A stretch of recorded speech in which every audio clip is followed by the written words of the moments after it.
Praise lord పిల్లలందరూ ఎలా ఉన్నారు? దేవుని కృపను బట్టి మీరందరూ బాగున్నారని నమ్ముచున్నాను. ఈరోజు మరి మనం లెసన్ నెంబర్ 19లో ఉన్నాము. యోనా అనే ఒక ప్రవక్త గురించి ఈరోజు మనం వినబోతున్నాము. సో మనము ఈ లెసన్ ఒక Bible portion, memory verse and aim గురించి విన్న తర్వాత మనం లెసన్లోనికి వెళ్ళిపోదాం.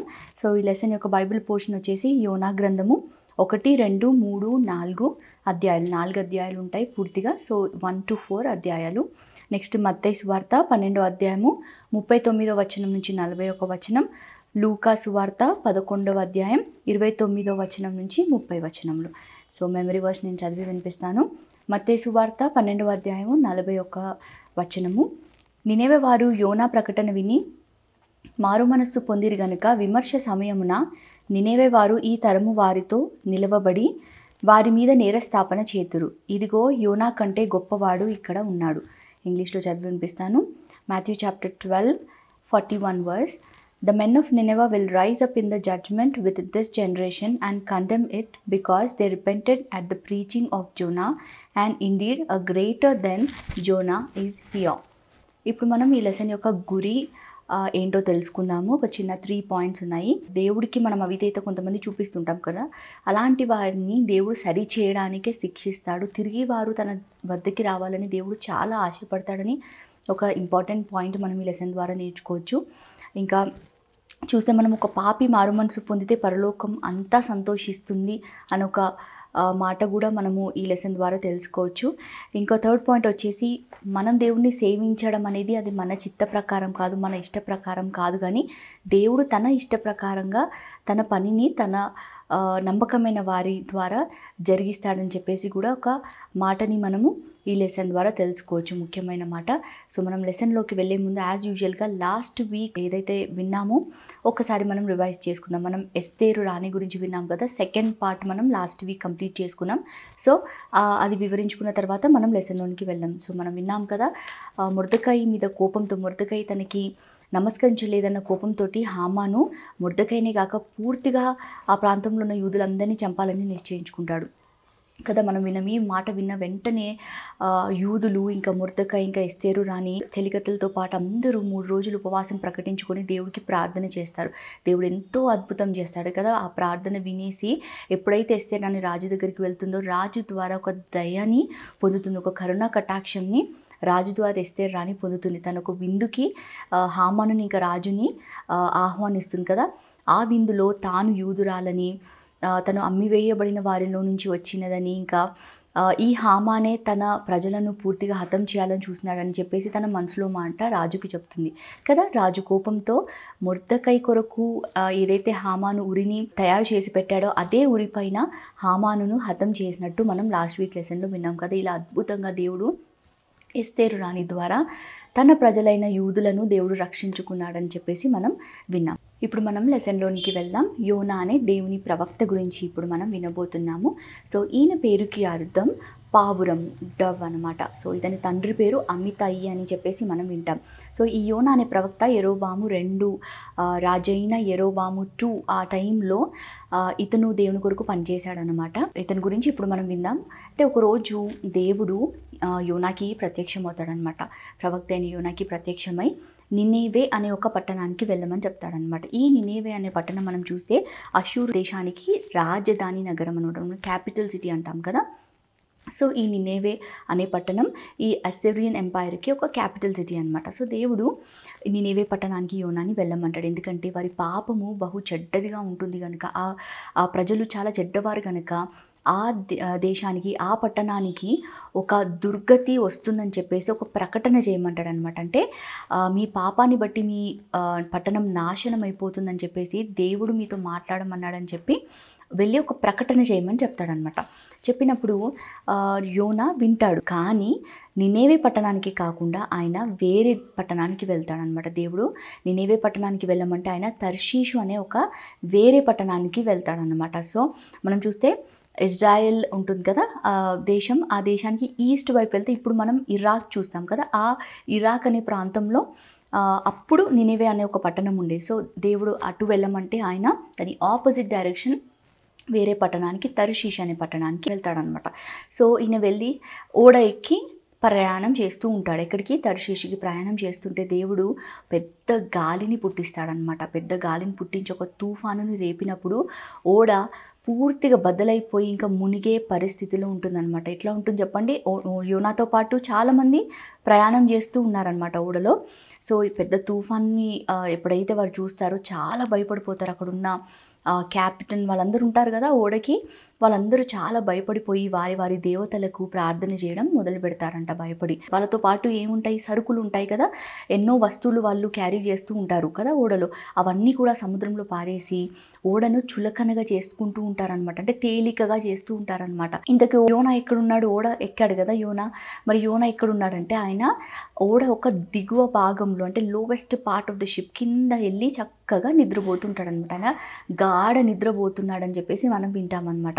అయితే ఇట్లా ఆయన నిద్రపోతున్న సమయంలో ఆ ఓడ ఒక క్యాప్టెన్ ఉంటాడు కదా, అతను నావికుడు ఉంటాడు కదా, అతను వచ్చి నిద్రపోతున్న యోనాను చూసి పిలుస్తాడనమాట. ఓయ్ నిద్రపోతా, లెమ్ము, లేచి నీ దేవునికి నువ్వు ప్రార్థన చేయి. ఒకవేళ నీ దేవుడు కరుణించి మా ప్రాణాలను ఆయన రక్షిస్తాడేమో, లేచి ప్రార్థన చేయని చెప్పేసి యోనాని లేపుతాడనమాట. అంతలో ఆ ఓడలో ఉన్న వారందరూ అసలు ఈ ముప్పు ఎందుకు వచ్చింది, అసలు ఈ తుఫాను ఎందుకు ఇలా వచ్చిందని చెప్పేసి మనం కనుక్కుందామని చెప్పి వాళ్ళు చీట్లు వేస్తారు. అంటే చిన్న చిన్న స్లిప్స్లో మనం నేమ్స్ రాసి మనం చీట్లు వేస్తాం కదా, అట్లా లాట్స్ వేసి వాళ్ళు ఒక నేమ్ని, ఒక చిట్ని వాళ్ళు పైకి తీస్తారనమాట. తీసినప్పుడు అందులో యోనా పేరు వస్తుందన్నమాట. సో వారికి క్లియర్గా అర్థమైపోతుంది ఈ తుఫాను యోనా వల్లనే వచ్చిందని చెప్పేసి వారికి అర్థమైపోతుంది అనమాట. అప్పుడు వాళ్ళు యోనాని నిలబెట్టి అన్ని ప్రశ్నలు అడుగుతుంటారు. అసలు నువ్వెవరు, ఎక్కడి నుంచి వచ్చావు, ఏంటి నీ వ్యాపారం ఏంటి అని అడిగినప్పుడు అప్పుడు యోనా తనకు తాను చెప్పుకుంటాడు అనమాట, బయలుపరుచుకుంటాడు. ఏమని చెప్తాడంటే నేను హెబ్రీయుడను అని చెప్పేసి చెప్తాడు. నేను హెబ్రీయుడను, ఇంకా ఈ సముద్రానికి ఈ భూమికిని సృష్టికర్త అయిన ఆకాశం మందుండు ఆ దేవునికి నేను భయభక్తులు గలవాడను అని చెప్పి తను తాను చెప్పుకుంటాడు అనమాట. చెప్పుకొని ఇంకంటాడు నేను దేవుని సన్నిధిలో నుంచి పారిపోవచ్చు, ఇలా ఈ ఓడలో ఉన్నాను అని చెప్తాడనమాట. చెప్పినప్పుడు అప్పుడు ఓడలో ఉన్న వారందరూ భయపడి అడుగుతారు, సరే నీ వల్లనే ఇదంతా జరిగింది కదా, మరి మేమంతా నిన్ను ఏం చేయాలి, నీ విషయమై మేము ఏం చేయాలని అడిగినప్పుడు అతను ఏమంటాడంటే నన్ను ఎత్తి సముద్రంలో పారవేయండి, అప్పుడు ఈ సముద్రం నిమ్మలమైపోతుందని చెప్పేసి వారు చెప్పినప్పుడు అప్పుడు ఆ ఓడలో ఉన్న వారంతా యెహోవా దేవుడికి భయపడి ప్రార్థన చేస్తారనమాట. ప్రార్థన చేసి యోనాని మేము సముద్రంలో పడవేసిన దాన్ని బట్టి మాపై నేరము మోపొద్దు అని చెప్పి యెహోవా దేవుడికి వారు ప్రార్థన చేసి యోనాను ఎత్తి సముద్రంలో పడవేస్తారనమాట. ఎప్పుడైతే యోనా సముద్రంలో పడిపోతాడో వెంటనే సముద్రం నిమ్మలమైపోయి నార్మల్గా వాళ్ళు ఇంతకుముందు ఎట్లా ఉన్నారో అట్లానే ఓడలో ప్రయాణమే చేస్తూ ఉంటారనమాట. సో అప్పటి వరకు ఈ తుఫానుని చూసి, ఇంత గొప్ప గాలిని చూసిన వారు ఆ సముద్రం నిమ్మలమైపోవడం చూసేసరికి అక్కడ ఉన్నవారు చాలా భయపడతారంట. ఏంటి ఇట్లా సడన్గా ఇంత స్టామ్ వచ్చింది, వెంటనే ఇంత కామ్ అయిపోయింది ఏంటని చెప్పి ఆ ఓడలో ఉన్న వాళ్ళంతా భయపడి మనం చూస్తాం అక్కడ వాళ్ళు దేవునికి, యెహోవా దేవునికి బలి అర్పించారన్నమాట. అంటే వారిలో ఒక విశ్వాసం, ఒక భయం కలిగింది యోనాని బట్టి. సో దేవునికి బలి అర్పించినట్టు కూడా మనం చూస్తాం. మరి యోనా ఏమయ్యాడు? సముద్రంలో దేవుడు యోనా సముద్రంలో పడగానే ఒక గొప్ప చేపకి, ఒక మత్స్యం అంటాం కదా, గొప్ప చేపకు, తిమింగిలం అని కూడా అంటాం కదా, పెద్ద వేల్ అనుకోండి, దానికి ఒక ఆజ్ఞ ఇస్తాడనమాట. ఏమని? యోనాని మింగమని ఆజ్ఞ ఇస్తాడనమాట. దేవుని ఆజ్ఞ విన్న వెంటనే ఆ పెద్ద చేప వచ్చి యోనాను మింగివేస్తుంది అనమాట. సో అలా యోనా చేప కడుపులో 3 రాత్రి పగళ్ళు ఉంటాడనమాట. అయితే ఇప్పుడు చేప కడుపులో ఉన్న యోనా ఏం చేస్తున్నాడో తెలుసా? దేవునికి ప్రార్థన చేయడం మొదలుపెట్టాడనమాట. అంత కింద ఎక్కడో ఉన్న ఆ చేప కడుపులో ఉన్న యోనా ఇప్పుడు ప్రార్థన చేస్తున్నాడు. దేవా, పాతాళ గర్భంలో నుండి నేను కేకలు వేయగా నువ్వు నా మొరని విన్నావని చెప్పి, ఇంకా దేవా నీ ద్వారానే నాకు రక్షణ కలుగుతుందని చెప్పేసి ఒక చిన్న ప్రార్థన ఆయన చేస్తాడు. మనం ఇది యోనా 2వ అధ్యాయంలో మీరు చదివి చూడండి. ఆయన దేవునికి ఆ లోపల నుంచి చక్కగా ఒక ప్రార్థన విశ్వాసంతో చేస్తున్నట్టు మనం చూస్తామన్నమాట. అంతలోనే దేవుడు ఆ చేపకి ఆజ్ఞాపిస్తాడు. ఏమనంటే యోనాని కక్కివేయమని ఆజ్ఞాపించగానే 3 రోజుల తర్వాత యోనాని ఆ చేప కక్కివేస్తున్నట్టు మనం చూస్తామన్నమాట. తర్వాత మరలా దేవుడు యోనాకి ప్రత్యక్షమై సేమ్ మొదట ఏది చెప్పాడో అదే మాట చెప్తాడనమాట. నినేవే పట్టణస్థుల దగ్గరికి వెళ్ళి వారికి జరగబోయే ఒక దుర్గతి గురించి చెప్పమని మాట్లాడతాడనమాట. ఈసారి యోనా దేవుని సన్నిధి నుంచి పారిపోకుండా అతని మాట విని నీనెవే పట్టణానికి వెళ్తాడనమాట. వెళ్ళి 40 దినములు అక్కడ వారికి ప్రకటన చేయడం మొదలు పెడతాడనమాట. ఏమని? మీ చెడు మార్గములను విడిచిపెట్టండి, లేదంటే దేవుడు మీ పట్టణాన్ని నాశనం చేస్తాడని చెప్పేసి వారికి చెప్పినప్పుడు అక్కడున్న ప్రజలలో గొప్ప మార్పు కనిపిస్తుంది అనమాట.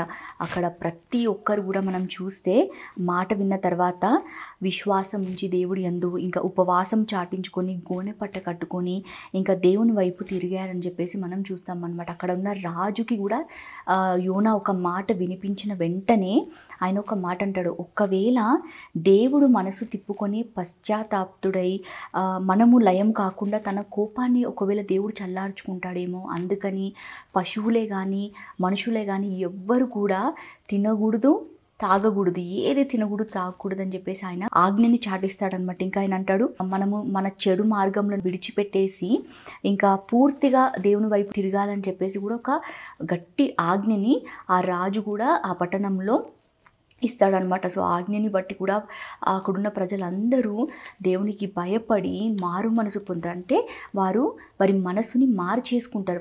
వారంతా చెడ్డవారు, వారికి అసలు దేవుడు అంటే ఎవరో తెలియని వాళ్ళు. ఇప్పుడు ఇశ్రాయేలు ప్రజలంటే యెహోవా దేవుడు అంటే ఎవరో తెలిసిన వాళ్ళు కదా. ఈ నినెవే పట్టణస్థులు ఎవరు? వారికి దేవుడు అంటే ఎవరో తెలియదు. వాళ్ళు విగ్రహారాధన చేసేవాళ్ళు అనమాట, విగ్రహాలకి మొక్కేవాళ్ళు.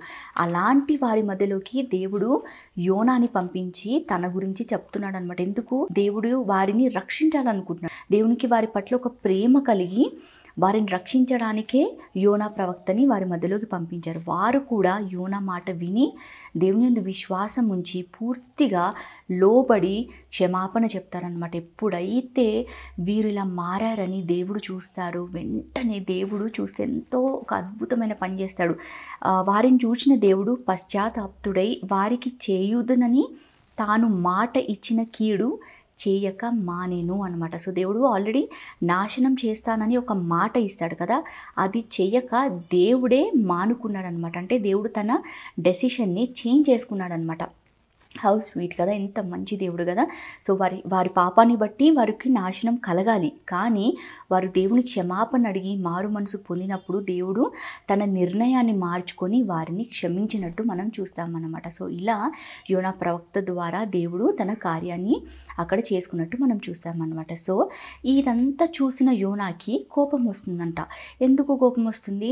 ఆయన దేవుడితో మాట్లాడుతున్నాడు అనమాట. ఆయన కోపం ఇచ్చుకొని మాట్లాడుతున్నాడు. ఏంటంటే, ప్రభా, నువ్వు మొదటిసారిగా నన్ను నినెవే పట్టణానికి వెళ్ళమంటే నేను వెళ్ళకుండా తార్షీషు వెళ్ళాను.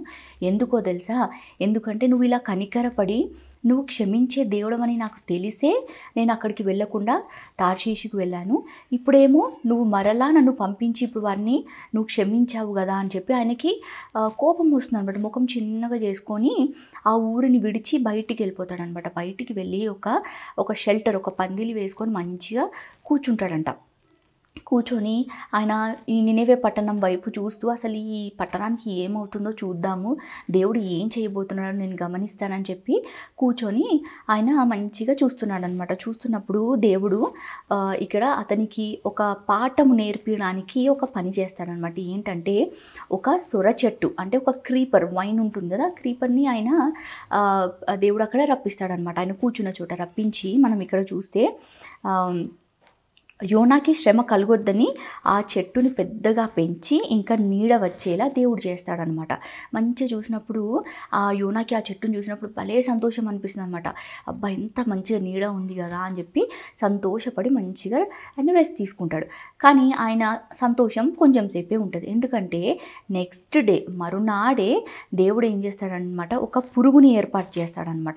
ఒక పురుగుని ఏర్పాటు చేసి చెట్టుని తొలిచేలా చేస్తాడంటే అది తినేలాగా దేవుడు దాన్ని చేస్తాడనమాట. నిన్నటి దినమునేమో మంచిగా పెంచి నీడనిస్తాడు. మళ్ళీ నెక్స్ట్ డే వచ్చేసరికి ఒక పురుగుని ఏర్పాటు చేసి దాన్ని తినేలా చేస్తాడు. సో ఆ చెట్టుని తిన్నప్పుడు ఏమైపోతుంది? చెట్టు వాడిపోతుంది కదా. చెట్టు పూర్తిగా ఎండిపోయి ఏమైపోతుంది? నీడ కాస్త ఎండలాగా మారిపోతుంది. సో మంచిగా నీడలో ఉన్న యోనాకి ఇప్పుడు ఏమైపోతుందంటే ఎండ తగలడం మొదలు పెడుతుంది అనమాట. ఇంకా దేవుడు చూస్తే తూర్పు గాలిని కూడా అక్కడ విసిరగొట్టేట లాగా చేశాడనమాట. తూర్పు గాలిని కూడా తీసుకొచ్చినప్పుడు ఏమైపోయింది? యోనాకి బాగా ఎండ దెబ్బ తగిలి బాగా సొమ్మసిల్లిపోయాడనమాట. అంటే ఆయన బాగా వీక్ అయిపోయాడు, నీరసం అయిపోయి మరలా కోపగించుకున్నాడు. మరలా కోపగించుకొని ఏమంటున్నాడంటే, నేను చనిపోవడము మేలు ప్రభువా, నన్ను చంపేసేయి, నేను బ్రతుకుట ఇంకా వేస్ట్ అని చెప్పేసి ఆయన మరలా దేవుడి పైన కోపగించుకుంటాడనమాట. అప్పుడు దేవుడు, నువ్వు కోపగించుకుంటా న్యాయమేనా అని ఒక ప్రశ్న వేసినప్పుడు, అవును న్యాయమే అని చెప్తాడనమాట. చెప్పినప్పుడు ఇప్పుడు దేవుడు తను ఎందుకు ఆ చెట్టుని పెంచాడో, ఎందుకు దాన్ని అలా ఎండిపోయేలా చేశాడో ఒక సమాధానాన్ని ఇస్తాడనమాట. యోనాకి ఓపికగా ఆయన వివరిస్తాడనమాట. ఏమని చెప్తాడంటే, నువ్వు పెంచకుండానే ఒక్క రాత్రిలోనే పుట్టి పెరిగిన ఈ సొర చెట్టు విషయంలో నువ్వు ఇంతగానం విచారపడుతున్నావు కదా అని చెప్పేసి అంటాడనమాట. అంటే ఇప్పుడు యోనాకి ఎందుకు కోపం వచ్చింది? మంచిగా నీడనిచ్చే చెట్టు ఎండిపోయింది అని చెప్పేసి కోపపడుతున్నాడు కదా. యోనా ఏమన్నా చెట్టుని పెంచాడా? మనం చూస్తే కాదు కదా. దేవుడే అవుట్ ఆఫ్ నోవేర్ మంచిగా చెట్టుని పెంచి దేవుడు అతనికి నీడనిచ్చాడు.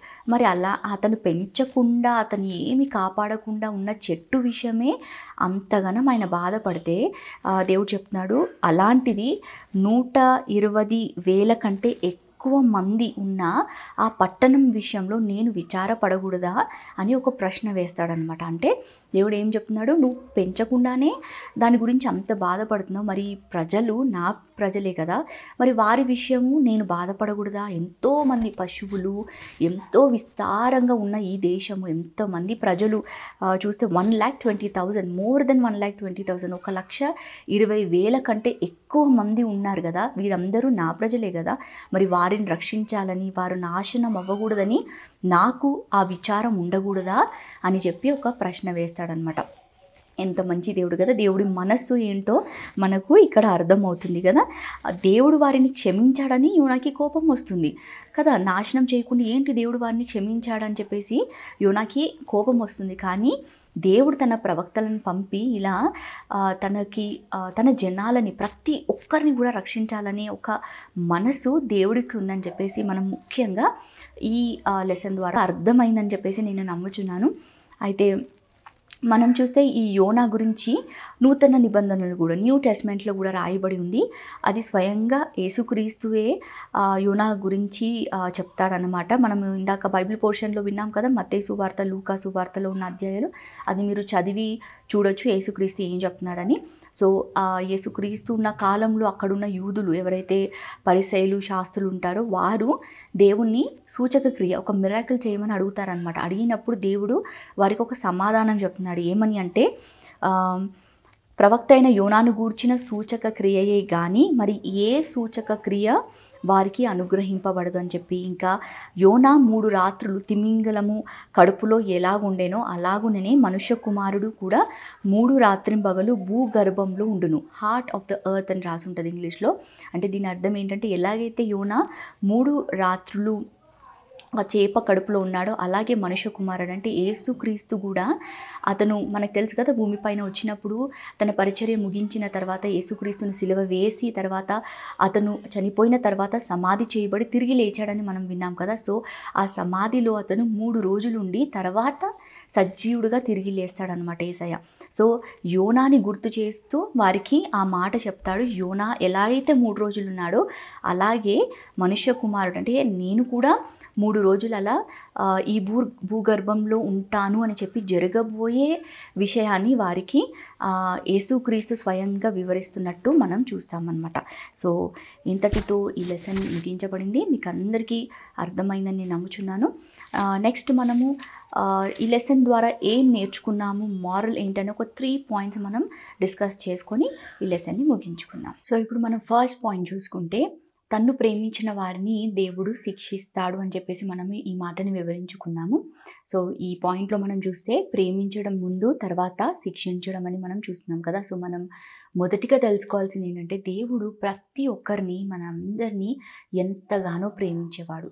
మరి ఈ శిక్ష ఏంటి ఈ పనిష్మెంట్ ఎందుకు అని మనం చూస్తే, తన వైపు నుంచి, తన దగ్గర నుంచి ఎవరైతే దూరం అవుతారో అలాంటి వారిని సరి చేయడానికే దేవుడు శిక్షిస్తాడని చెప్పేసి మనము తెలుసుకోవాలన్నమాట. సో దేవుడు తప్పు చేస్తే శిక్షిస్తాడు, ఆయన మనని నరకంలో వేస్తాడు, అగ్నిలో వేస్తాడని చెప్పేసి మనం చాలాసార్లు వింటాం కదా. సో మనం ఆ భయాన్ని బట్టి దేవుడి దగ్గరికి ఎప్పుడు రాకూడదు. మనం మొదటగా తెలుసుకోవాల్సింది ఏంటంటే దేవుడు మనని చాలా చాలా ప్రేమిస్తున్నాడు. నిన్ను నన్ను కూడా దేవుడు ఎంతగానో ప్రేమిస్తున్నాడు. తన ప్రాణాన్ని మన కొరకు ఇచ్చి తన ప్రేమని ఆయన నిరూపించుకున్నాడని చెప్పేసి మనం గుర్తుపెట్టుకోవాలి. సో శిక్ష ఎందుకు అంటే మనని సరి చేయడానికి అనమాట. దేవుడు మనని పాపంలో ఉన్న మనని నాశనం అయిపోవడానికి ఆయన ఎంతగానో అసలు ఇష్టపడడు. ఇప్పుడు నినివే ప్రజలని చూసి దేవుడు కనికరపడ్డట్టు దేవుడు మిమ్మల్ని నన్ను కూడా చూసి కనికరపడే శిక్షిస్తాడు. అది ఎందుకు? సరి చేయడానికి అని చెప్పేసి ఈ పాయింట్ని మనము గుర్తుపెట్టుకోవాలి. నెక్స్ట్ మనం సెకండ్ పాయింట్ చూసుకుంటే నినివే పట్టణస్థుల విషయంలో దేవుడు చూపించిన ఆ కనికరం గురించి మనం మాట్లాడుకుందాము. సో వారి వలె మనం కూడా మన పాప విషయంలో ఎప్పుడైతే దేవుని దగ్గర వెళ్ళి పూర్ణ మనసుతో క్షమాపణ అడుగుతాము, లార్డ్ ఐఎమ్ సారీ దేవా, నన్ను క్షమించు, నేను పాపిని అని చెప్పి మనం ఒప్పుకుంటామో తప్పకుండా దేవుడు మనల్ని కూడా క్షమిస్తాడని చెప్పేసి మనం గుర్తుపెట్టుకోవాలి. చాలాసార్లు మనం ఇంతకుముందు లెసన్స్లో కూడా విన్నాం, కానీ ఈ లెసన్లో మనం ప్రత్యేకంగా ఏం విన్నాము? దేవుడు తన నిర్ణయాన్ని మార్చుకున్నాడని చెప్పేసి మనం విన్నాం కదా. చేయబోయే కీడుని ఆయన చేయక మానెను. సో దీన్ని బట్టి మనం తెలుసుకోవాల్సింది ఏంటంటే ఆయన తన నిర్ణయాలను మన కొరకు మార్చి వేసుకుంటాడు కదా. ఎంత గొప్ప దేవుడు! తను మన కొరకు ఎందుకు తన డెసిషన్స్ని మార్చుకోవాలి కదా. ఎప్పుడు అంటే ఎప్పుడైతే మన హృదయం ఆయన ఎదుట మనం పూర్తిగా అప్పచెప్పి లార్డ్ ఐఎమ్ సారీ అని చెప్పేసి మనం ఎప్పుడైతే ఆయన దగ్గర ఒప్పుకుంటామో తప్పకుండా ఆయన తన నిర్ణయాన్ని మార్చుకొని మనల్ని పూర్తిగా క్షమిస్తాడని చెప్పేసి మనం గుర్తుపెట్టుకోవాలి. ఎంత మంచి దేవుడు మన ఎదుట ఉన్నప్పుడు మనము ఆయన ఎదుట పాపం చేసి ఆయనని ఎప్పుడు కూడా మనము నొప్పించకూడదు. మనము ఇప్పుడు థర్డ్ పాయింట్ విందాము. దేవుడు యోనాకి వివరించిన ఆ లాస్ట్ బిట్ మనం విన్నాం కదా. ఆ సొర చెట్టును పెంచి తిరిగి తను ఎండింపజేశాడు కదా. సో అది ఆ విషయం మనం ఇప్పుడు డిస్కస్ చేసుకుందాం. సో మనము ఈ పాయింట్ ద్వారా తెలుసుకోవాల్సింది ఏంటి అంటే దేవుడు మిమ్మల్ని నన్ను కాకుండా ఈ లోకంలో ఉన్న ప్రతి ఒక్కరిని రక్షించాలని ఆశపడుతున్నాడని చెప్పేసి మనము ఈ పాయింట్ ద్వారా మనం మెయిన్గా తెలుసుకోవచ్చు. సో మనం చూస్తే నినివే పట్టణస్థులు దేవుడు అంటే ఎవరో ఎరగని వారు కదా. అలాంటి వారి మధ్యలోకి దేవుడు యోనా అనే ప్రవక్తని పంపించి నాశనం అవుతారని చెప్పాడు, ఒక హెచ్చరిక ఇప్పించాడు కదా. దాన్ని బట్టి ఏమైపోయింది? వారు మారు మనసు పొంది దేవుడు వారిని రక్షించుకోగలిగాడు కదా. మనం లాస్ట్ లెసన్లో వింటే తన ప్రజలనే ఆయన రక్షించుకున్నాడు, హెబ్రీ వాళ్ళనే యూదులనే దేవుడు రక్షించుకున్నాడు. కానీ ఈ లెసన్లో మనం చూస్తే దేవుడు అంటే ఎవరో తెలియని ప్రజలను దేవుడు రక్షించుకున్నాడు కదా. ఎంత మంచి విషయం. సో మనం చాలాసార్లు విన్నాం కదా. యోహాను 3:16 వింటాము, దేవుడు లోకంని ఎంతో ప్రేమించి తన కుమారుని మన కొరకు అనుగ్రహించాడు. సో లోకంలో కొంతమందిని అని ఉందా, లోకాన్నే అతను ప్రేమించాడు. సో ఆ పాయింట్ ద్వారా మనం తెలుసుకోవాల్సింది ఈరోజు ఏంటంటే ప్రతి ఒక్కరిని దేవుడు రక్షించి తన దగ్గర ఆ పరలోకంలో కూర్చోబెట్టాలని చెప్పేసి ఆయన ఎంతగానో ఆశపడుతున్నాడు. సో ఇందాక విన్న పాయింట్లో కూడా ఒక్క పాపి మారు మనసు పొందితే పరలోకం పూర్తిగా సంతోషిస్తుందంట. సో మీలో నాలో కానీ మనం ఎప్పుడైనా ప్రార్థన చేసుకున్నప్పుడు దేవుని దగ్గరికి వెళ్ళినప్పుడు మన లోపల ఒక గిల్ట్ వస్తుంది కదా. మనకి తెలుస్తుంది దేవుడి దగ్గరికి వెళ్ళలేము, దేవుడితో మాట్లాడలేము. మన లోపల ఒక పాపము, మనం చేసిన ఏదో ఒక తప్పు గుర్తొచ్చినప్పుడు మనము అంత ఈజీగా దేవుడి దగ్గరికి వెళ్ళలేము.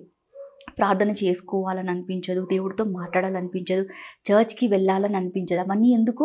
మన లోపల మనం ఏదైనా తప్పు చేస్తే, దేవుడికి విరోధంగా చేస్తే అట్లా అనిపిస్తుంది. సో అలా అనిపించినప్పుడు అది కప్పుకొనక మనం ఎప్పుడైతే ఒప్పుకొని క్షమాపణ అడుగుతామో, మారుతాము, అంటే టర్న్ అరౌండ్ అంటాం కదా, మనం పూర్తిగా ఇలా మారుతామో అప్పుడు మన చుట్టూన ప్రజలు లేదా మీ ఇంట్లో వాళ్ళే కాదు, పూర్తిగా పరలోకమే మన విషయంలో సంతోషపడుతుందంటే ఇది ఎంత మంచి విషయం కదా.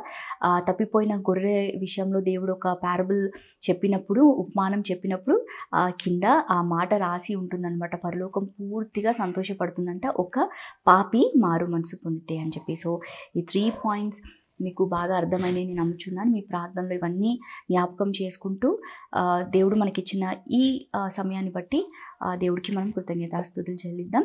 ఒక చిన్న ప్రేయర్ చేసుకొని ఈ సెషన్ని మనం ముగిద్దాం. పరలోకమందున మా తండ్రి, ఈరోజు మీరు మాతో మాట్లాడిన ప్రతి మాటని బట్టి మీకు స్తోత్రం ప్రభా. యోనాని మా ముందు ఉంచి మీరు ఎన్నో విషయాలు మాతో మాట్లాడారు ప్రభా. మీరు ప్రేమించిన వారిని సరి చేయడానికి మీరు శిక్షిస్తారని, ఇంకా పూర్ణ హృదయంతో ఎవరైతే తమ పాపంలో ఒప్పుకుంటారో ప్రభువా మీరు నిర్ణయాన్ని మార్చుకొని మీరు మమ్మల్ని ప్రేమతో క్షమిస్తారని చెప్పేసి, ఇంకా లోకంలో ఉన్న ప్రతి ఒక్కరిని అంటే అన్యజనులను ప్రతి ఒక్కరిని కూడా మీరు ఎవరిని విడవకుండా రక్షించాలనే ఒక మంచి మనసు మీకుందని చెప్పేసి ఈరోజు మీ గురించి మేము చాలా విషయాలు తెలుసుకున్నాం ప్రభా. మాకు ఈ ధన్యత ఇచ్చినందుకు వందనాలు. వింటున్న ప్రతి ఒక్కరిలో ఈ ప్రతి మాటని ప్రభా మీరు నాటింపచేసి మీ నామానికి మహిమ తెచ్చుకోనమని యేసయ్య అతి పరిశుద్ధ నామం నడి బతిమలాడి వేడుకుంటున్నాను పరమ తండ్రి. ఆమేన్.